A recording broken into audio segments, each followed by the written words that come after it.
స్మరామి. నారాయణ సమారంభాం వ్యాసశంకర మధ్యమాం అస్మదాచార్య పర్యంతాం శ్రీరాధాకృష్ణమాచార్య పర్యంతాం వందే గురు పరంపరాం. శివకేశవ స్వరూపమైన సభకి నమస్కారం. శ్రీ విష్ణు రూపాయ నమశివాయ. దాదాపు 13-14 సంవత్సరాల క్రితం ఈ దీపోత్సవం అనేది హైదరాబాదులో ప్రారంభమైంది.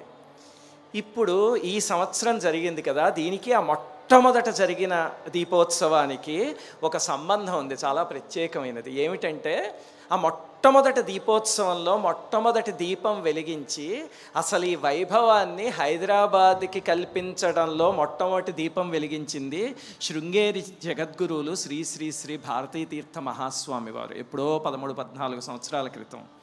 మళ్ళీ ఈసారి విచిత్రంగా ఈసారి దీపోత్సవంలో నిన్న శృంగేరి జగద్గురువులు శ్రీ శ్రీ శ్రీ విధుశేఖర భారతి మహాస్వామి వారు వచ్చి దీప ప్రజ్వలన చేసి కార్యక్రమాన్ని ప్రారంభింపజేశారు.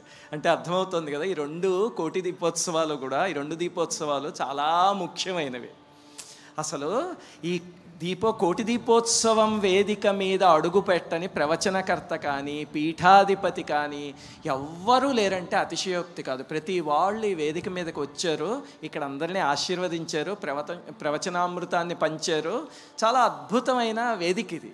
అలాగనే మీరు కళాకారులను చూస్తే, ఇందాక నుంచి చూస్తున్నాం, ఇటుపక్క కానీ అవతల పక్క ఇంకొక వేదిక ఉంది, దాని మీద కానీ చూస్తే వందలాది మంది కళాకారులు వాళ్ళ కార్యక్రమాలు చేయడం, అదంతా ఎంత కన్నుల పండుగగా ఉంది. అలాగే ఎంతమందికి అది అవకాశాన్ని కల్పిస్తోంది, ఎంతమందికి ఎక్స్పోజర్ని కల్పిస్తోంది చూడండి. చాలా ఆశ్చర్యకరమైన విషయం కదా.